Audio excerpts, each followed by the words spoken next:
우리가 살아가는 이 세상을 보면요, 참 만만치가 않습니다. 학생이든 청년들, 장년들까지 하루하루 여러분은 또 이 일주일을 치열하게 살아가다가 오셨을 것입니다. 왜 치열하게 우리가 살아갈 수밖에 없을까요? 그것은 이 세상이 우리에게 날마다 너는 얼마나 효율적이냐, 너는 어떤 성과가 있느냐를 끊임없이 요구하고 있기 때문입니다. 이런 거죠. 자, 남들은 이만큼 해. 너는 그러면 이에 비해서 얼마만큼 쓸모 있는 존재냐. 너는 내가 이만큼 월급을 주면 그만큼 돈값을 하고 있느냐라고 요구를 하는 것과 같습니다. 그러다 보니 이러한 질문들을 생각만 해보면은 참 피곤합니다. 그리고 생각이 많아집니다. 왜냐하면 여러분이 아무리 직장에서 열심히 일해도 나보다 더 스펙 좋고 또 이제는 갈수록 더 젊고 더 적은 연봉으로도 일할 수 있는 사람이 나타나면 무슨 말이냐? 회사는 언제든지 우리를 대체할 마음의 준비가 되어 있다라고도 할 수 있기 때문입니다. 게다가 이제는 보니까요, AI가 급부상하고 있습니다. AI가 급부상하고 로봇이 이제는 실제로 우리의 삶 속에 옛날처럼 그냥 공상 과학 이야기가 아니라 가까이 이제 들어오고 있는 것을 볼 수 있습니다. 이렇게 되면서 우리의 설 자리가 더 좁아지는 것을 더 느끼기도 합니다. 세상은 갈수록 그렇게 돼요. 인간의 가치가 무엇인가? 라는 것이 효율과 성과 가운데 끊임없이 나는 어떤 존재인가라는 가운데 나의 자존감이 우리 인간에서의 존엄성이 약해질 수밖에 없는 구조로 가는 것 같습니다. 그런데 하나님께서는 오늘 말씀을 보니 우리에게 세상과는 완전히 다른 이야기를 하고 계신다는 겁니다. 무슨 말이냐? 너는 대체 불가능한 존재다라고 하십니다. 오늘 말씀을 통해서 하나님이 왜 이 자리에 계신 여러분 한 분 한 분을 그리고 우리가 모인 이 교회 공동체를 우리뿐만 아니라 더 나아가서 이 모든 교회를 대체 불가능한 존재로 왜 말씀하시고 부르셨는지 알 수 있기를 바랍니다. 그래서 앞으로도 우리 모두를 인도해 가실 하나님의 이 위대한 사랑을 깨닫는 복된 시간이 되기를 축복합니다. 오늘 본문 20절을 보면은 바울이 하나님의 능력이 크다고 우리는 다 알고 있죠. 근데 이 크신 능력이 예수님 안에서 일단 어떻게 참 놀랍도록 역사가 됐는지 엄청나게 큰 스케일로 얘기를 하고 있습니다. 20절에서 21절 말씀을 우리 함께 읽어보겠습니다. 함께 읽습니다. 시작. 그리스도 안에서 역사하사 죽은 자들 가운데서 다시 살리시고 하늘에서 자기의 오른편에 앉히사 모든 통치와 권세와 능력과 주권과 이 세상뿐 아니라 오는 세상에 일컫는 모든 이름 위에 뛰어나게 하시고 아멘. 아멘. 하나님께서 예수님을 죽은 자 가운데서 다시 살리시고 하늘에 올리사 하나님의 우편에 앉도록 하셨습니다. 그리고 뿐만 아니라 모든 통치, 권세, 능력, 주권 이 세상뿐 아니라 오는 세상에 있는 모든 이름 위에 예수 그리스도의 이름을 뛰어나게 하셨다. 그 예수님의 이름밖에 없다라고 하셨습니다. 이게 무슨 뜻이냐? 우리가 소위 말하는 예수님은 그냥 단순히 세계 4대 성인 중에 한 명이 아니다. 예수님은 하나님이시다. 하나님께서 예수님을 온 우주와 모든 이 역사의 통치자로 세우셨다라는 것을 볼 수 있습니다. 그래서 우리는 이 말씀 가운데 중요한 질문을 던질 수가 있어요. 하나님은 왜 이렇게 예수님을 높이셨는가? 물론 예수님께서 그 하나님의 성부 하나님의 말씀 앞에 엎드리시고 자복하여 낮아지사 이 땅에 오셔서 우리를 위해 죽으시고 부활하시고 하나님께서 그래서 이제 이 예수 그리스도를 높이셨음을 우리는 알고 있습니다. 그런데 오늘 말씀에는 보니까요, 이렇게 예수님을 높이시는 가운데 또 다른 이유와 목적이 있더라 이겁니다. 22절 함께 읽습니다. 시작. 또 만물을 내 발 아래 복종하게 하시고 그를 만물 위에 교회의 머리로 삼으셨느니라. 아멘. 아멘. 무엇을 위해서요? 교회를 위해서. 예수님이 모든 이름 가운데 높여지게 되어서 그냥 예수님만 영광을 받으시는 걸로 끝이 아니라 예수님이 영광을 받으시는 가운데 온 우주를 다스리는 권세를 갖고 계시는 가운데 그 모든 것을 통하여 누구의 머리가 되셨다고요? 교회의 머리가 되셨다. 그래서 교회를 위해서다라고 얘기를 할 수 있다는 겁니다.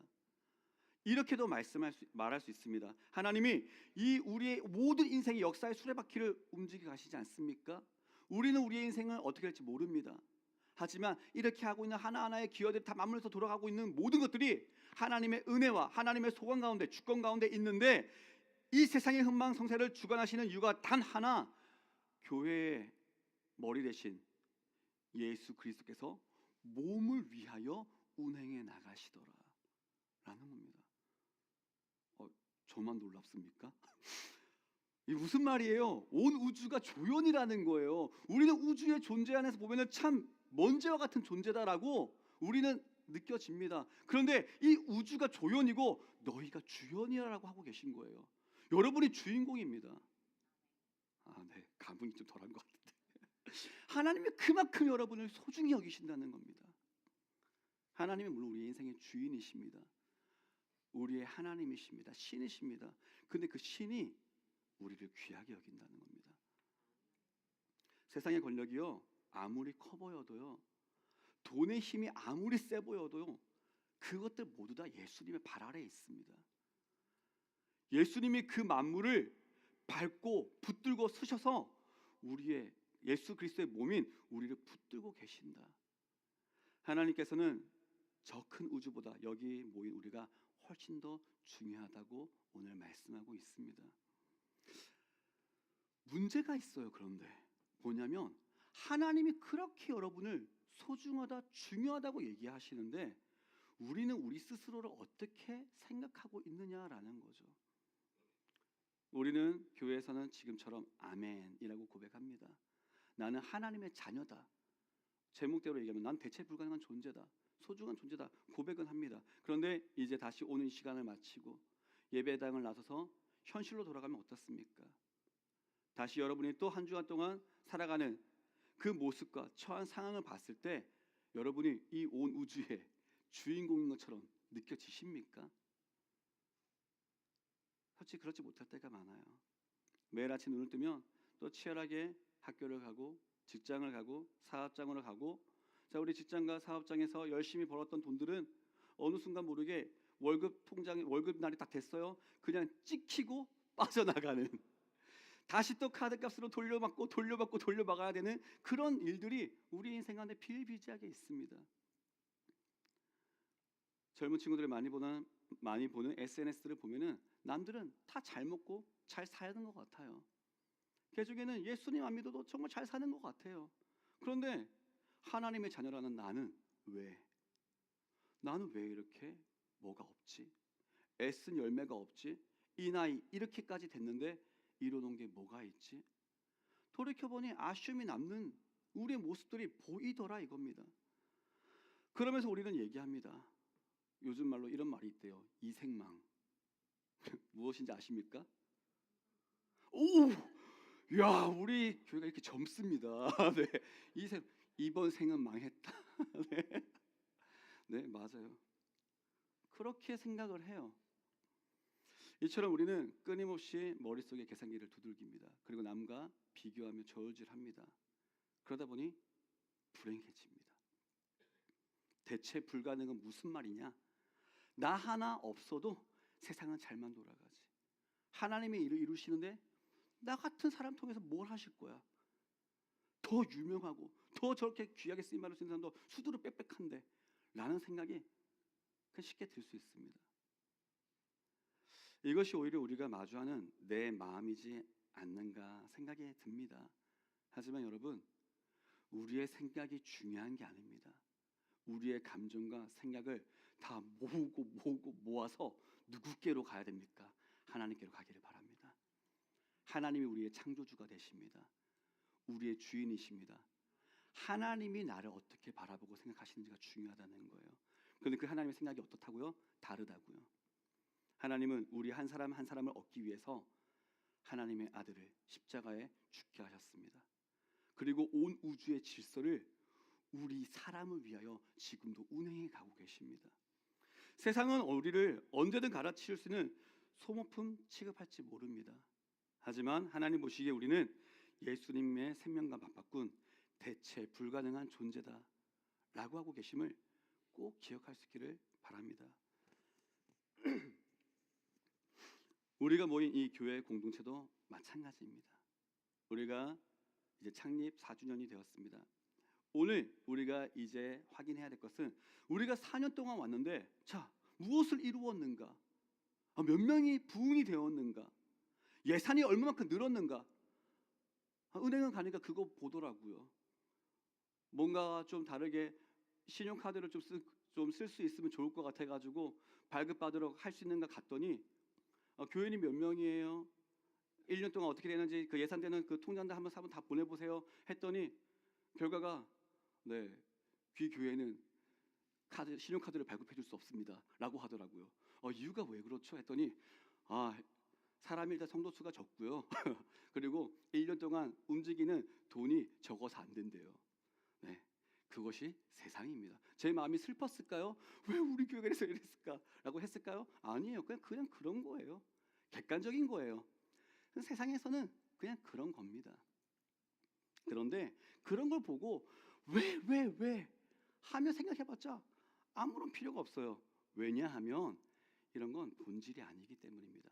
조금의 불편함과 아쉬움은 있을 수 있지만 그것이 우리의 정체성과 우리의 자존감을, 우리의 존재를 바꿀 수 있는 게 아닙니다.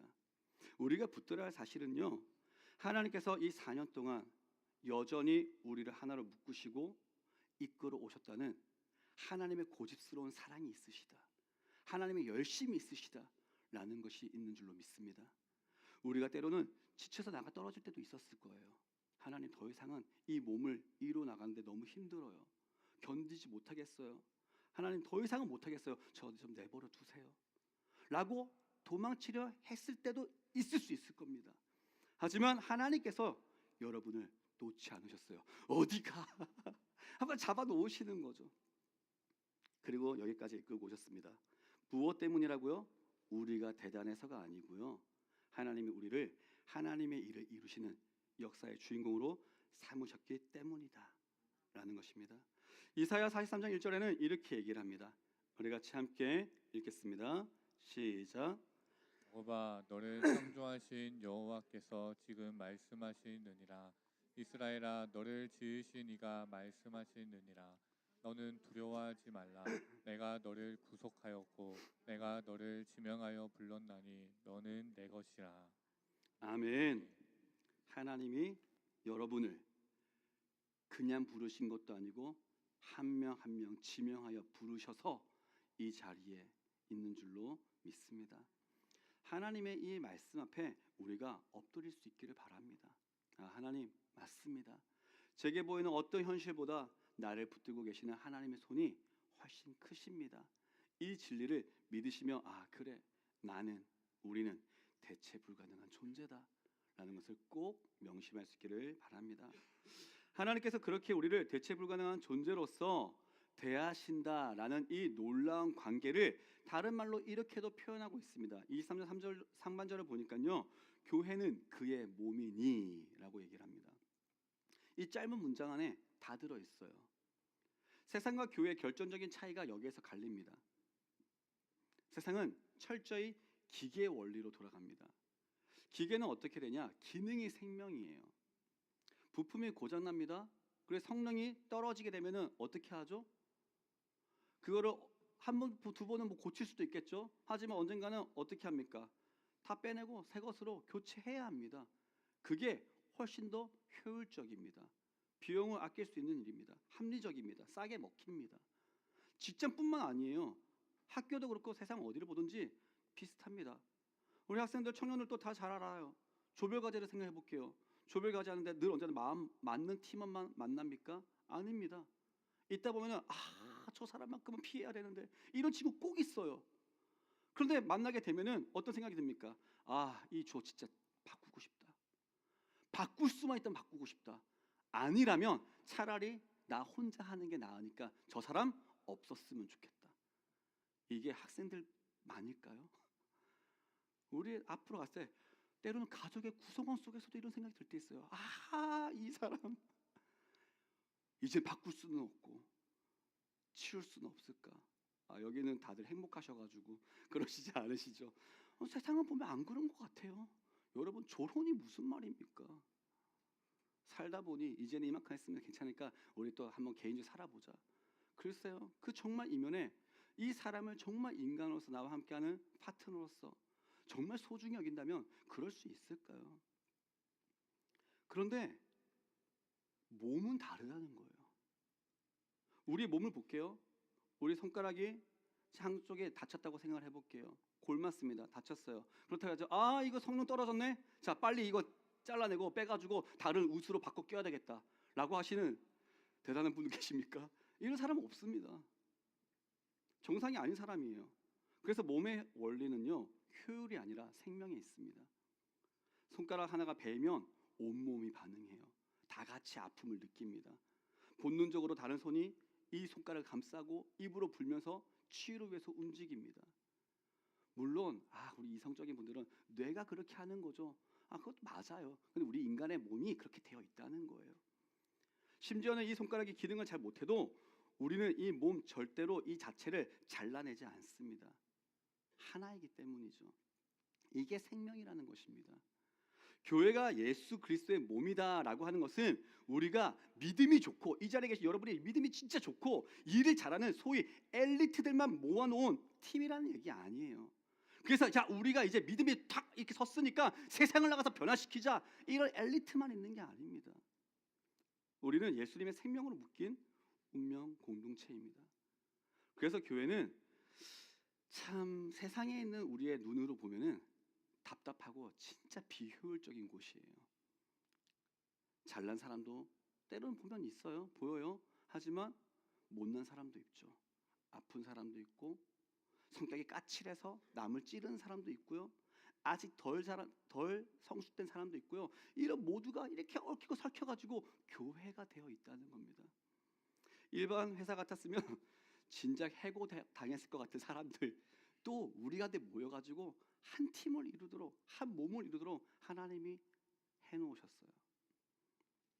자, 그러면 생각해봐야 되겠죠. 하나님이 왜 이런 우리를 교회로 부르셨을까라는 겁니다. 왜 내치지 않으실까?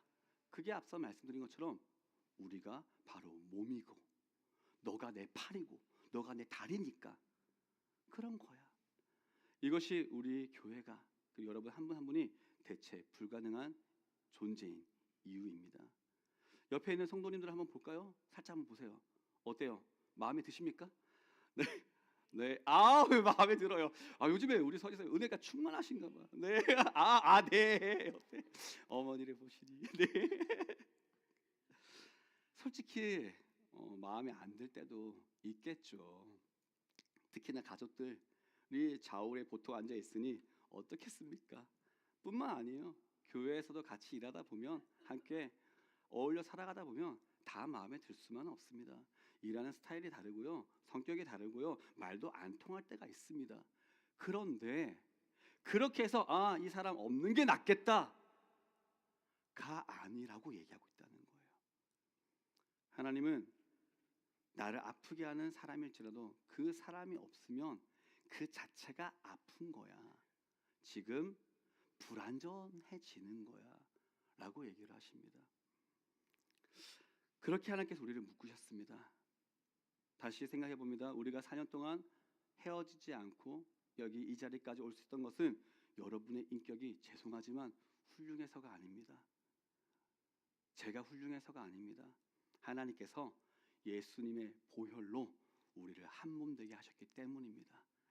하나님이 하시니까 묶여 있을 수 있는 겁니다. 우리는 서로를 포기할 권리가 없음을 깨닫기 바랍니다. 머리 대신 예수님 포기하지 않으시는데 감히 지체인 우리가 누구를 함부로 포기한다고 할 수가 있습니까? 그래서 우리는 이 교회 안에서 서로 부대끼고 깎이고 상처 주고 받지만 그 모든 경험을 통해서 비로소 하나님이 원하시는, 기뻐하시는 사람이 되어져 가는 겁니다. 여기서 우리의 생각을 이제 한번 뒤집어 봐야 됩니다. 우리는 교회를 생각할 때 여러 사람이 모인 집단으로서 생각을 합니다. 그래서 제가 있고 여러분이 있고 우리가 모여서 교회가 됐다고 생각을 합니다. 물론 이것을 교회를 이루는 한 형태로서 얘기는 할 수 있습니다. 그런데 본질적인 부분에서는 보니 성경의 말씀이 다르다, 이렇다라고 얘기를 하고 있습니다. 에베소서 2장 15절 말씀 함께 보겠습니다. 시작. 조문으로 된 계명의 율법을 폐하셨으니 이는 이 둘로 자기 안에서 한 새 사람을 지어 화평하게 하시고. 아멘. 여기서는 이는 이 둘로라고 한 것은 유대인과 이방인을 얘기합니다. 원래 갈라져 있고 하나가 될 수 없었던 존재라고 생각을 했어요. 그런데 하나님께서 이방인과 유대인을 자기 안에서 어떻게 지으셨다고요? 한 새 사람으로 만드셨다. 화평케 하셨다. 둘로 나눠지지 않도록 하셨다라고 하고 있습니다. 하나님은 교회를 100명이냐 200명이냐 한 명 한 명 가운데 나눠지는 개체로서 보는 게 아니라 이 모든 것을 예수 그리스도라는 머리에 붙어있는 거대한 한 사람으로 보신다는 겁니다. 그래서 우리는 하나인 겁니다. 한 인격체예요. 이것이 왜 중요하냐? 우리가 각자 따로따로라면 내 실력만큼 나를 대우할 수도 있겠죠. 잘하는 사람은 잘하는 대로, 못난 사람은 못난 대로 평가할 수 있습니다. 그러면 교회 안에서도 불안할 수밖에 없어요. 하나님께 더 잘하는 사람은 그 잘하는 대로 더욱더 쓰임받고 더욱더 뭐 상도 많이 받는 것 같고, 아닌 사람은 뭐 벌 받아야 되고. 그런데 하나님은 똑같이 우리를 예수 그리스도의 보혈의 가치로 대하시며 사랑하신다. 한 명 한 명을 너는 내 몸이야 라고 오늘도 부르고 계십니다. 그러다 보니 나의 부족함이 하나님의 능력이 임하는데, 여러분의 때로는 부족하고 연약함처럼 보이지만 그 부족하고 연약함이 다른 사람의 풍성함으로 덮어지게 하시고, 우리에 있는 또 부족함들이 다른 사람의 강함으로 또 채워지게 하시고 하면서 하나님의 몸의 신비를 경험하게 하시더라라는 거예요. 하나님 보시기에는 우리가 서로가 서로에게 연결되어서 온전한 예수 그리스도의 몸을 이루어 가시도록 오늘도 일하고 계십니다. 그래서 나 혼자 신앙생활 잘하면 되지라는 것은 교회는 없습니다. 성경에 어떤 얘기에도 그런 얘기는 없습니다. 손가락이 몸에서 떨어져 나가면, 그래서 나 혼자 한번 잘 살아보겠다 하면은 그건 독립이 아니라 어떤 의미가 되죠? 죽음이 됩니다. 그것처럼 내가 부족해도 교회 안에 붙어 있어야 하는 이유, 때로는 가봤자 꼴 보기 싫은 사람이 여전히 있는데 이럴 거면 나 혼자 신앙생활하는 게 더 낫지 않을까 해도 아니야, 붙어 있어야 돼. 그것으로 말미암아 하나님의 생명을, 예수의 몸의 신비를 경험하게 할 거야. 너가 잘하게 될 거야. 이게 하나님의 섭리라는 것입니다. 나를 힘들게 하는 그 성도가 사실은 내 모난 성격을 깎아내는 하나님의 거룩한 사포임을 기억할 수 있기를 바랍니다. 하나님은 우리의 실패와 눈물, 때로는 참 부족하고 연약해서 속된 말로 좀 찌질하게 그렇게 있을 때까지도 그런 우리를 다 쓰셔가지고 빚어나가십니다. 그렇게 우리가 합쳐져야만 비로소 하나님이 원하시는 그 한 사람이 되어짐을 생각할 수 있기를 바랍니다. 그래서 교회는 대체 불가능하다라고 얘기합니다. 세상 어디에서 이런 용서와 기다림 배울 수 있을까요? 세상에서는 마음에 안 들면 그냥 끊어내면 그만이지 않습니까? 우리가 지금 이제 4주년 되었지만 앞으로 가는 모든 걸음 속에 우리는 어떤 외적인 요소보다 더욱더 외적인 요소는 우리가 또 하는 우리의 섬김과 하나님을 향한 복음의 전파 속에 하나님 주시는 열매로 채워지면 채워지는 겁니다. 근데 중요한 건 그런 누군가가 우리 교회에 왔을 때 여러분 보면서 무엇을 느낄 수 있어야 돼? 한 몸이구나. 부족하고 연약해도 여기는 되게 끈끈하게 연결되어 있구나 라는 것이 느껴질 수 있어야 됩니다. 여러분, 우리가 오직 한 가지만 바라볼 수 있길 바랍니다. 하나님이 나를 대체 불가능한 존재로 부르셔서 무엇을 보이기 원하시는가? 우리를 통해 예수 그리스도를 보이기 원하신다. 마지막으로 23절 말씀을 한 번 더 읽도록 하겠습니다. 23절 말씀 시작. 이는 그의 몸이니 만물 안에서 만물을 충만하게 하시는 이의 충만함이니라. 아멘. 이 말씀을 헬라어 원어의 의미로 살펴보면은 이렇게 얘기할 수 있습니다. 교회는 만물을 채우시는 예수 그리스도로 말미암아 그분의 생명과 은혜로 가득 채워지는 존재다. 먼저 교회가 예수님을 가득히 채우는 보따리 같은 존재라는 거예요. 그래서 우리를 통해 예수님을 보게 할 수 있어야 됩니다.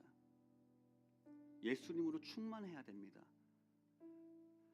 온 우주 만물이 예수님의 발 아래 복종했습니다. 그런데 그냥 복종할 뿐이에요. 하나님께서는 교회를 통해서 예수님의 생명이 가득 차도록, 그래서 이 교회를 통해서만 예수님을 볼 수 있도록 작정하셨습니다. 세상 사람들은 때로는 일반 계시라는 게 있어요. 그래서 자연을 보면서도 신이란 존재가, 초자연적인 존재가 분명히 있는 것 같아 라고는 느낄 수 있도록 해놓으셨다고 합니다. 하지만 특별 계시인 예수 그리스도를 알 수 있는 것은 이제 말씀과 그 예수님을 나타내는, 드러내야 될 예수님 몸인 우리밖에 없다는 겁니다. 여러분, 정말 다시 한 번 더 간절히 바라며 권면합니다. 여러분을 통해, 우리를 통해 예수님을 보일 수 있기를 바랍니다. 예수님의 성품이 드러나고, 정말 예수님 때문에 이렇게 할 수 있구나, 살아가는 삶의 모습이 우리를 통해 이제 이 자리에서 끝나는 것이 아니라, 이 자리에 오는 이들만 경험하는 것이 아니라, 여러분이 또 흩어져서 여러분의 가정 가운데, 학교 가운데, 직장 가운데, 사업장 가운데 어디에 있든지 저게 예수님의 몸이구나 볼 수 있어야 합니다. 부족하고 깨지기 쉬운 질그릇 같은 우리를 하나님께서 선택하셨고 예수님을 닮기로 작정하셨습니다. 우리가 대단한 능력을 갖춰서가 아니라, 우리가 대단한 이유, 대체 불가능한 존재는 이제 또 하나가 나오죠. 하나님 우리를 소중히 여기실 뿐 아니라 그 안에 누구를 담고 있기 때문입니까? 예수님을 담고 있기 때문입니다. 하나님은 우리 안에 담긴 이 예수님을 세상 앞에 보이는 우리를 통하여 영광을 받으십니다. 그래서 세상적으로는 화려하고 내셀 스펙이 우리 교회에 있는가, 여러분에게 있는가 중요하지 않습니다. 유일하게 중요한 건 딱 한 가지예요. 여러분의 예수 그리스도가 있는가. 여러분의 안에 예수님의 생명이 있기를 간절히 바랍니다. 그래서 세상이 줄 수 없는 예수님의 생명을 우리가 충만하여서, 그 충만한 기쁨, 충만한 평안, 세상이 줄 수 없는 그 평안과 능력으로 말미암아 예수 그리스도를 드러내며 나아갈 때, 세상에서는 끊임없이 참 메말라가고 사랑이 메말라가고 하지만, 끊임없이 세상과 같이 사람을 대하지 않고 하나님의 사랑으로 대하며 예수님의 사랑으로 소중히 여기는 우리를 통하여 하나님의 사랑을 알고 하나가 되는 기쁨을 누리게 하는, 그렇게 쓰임받는 우리 교회가 여러분 되시기를 간절히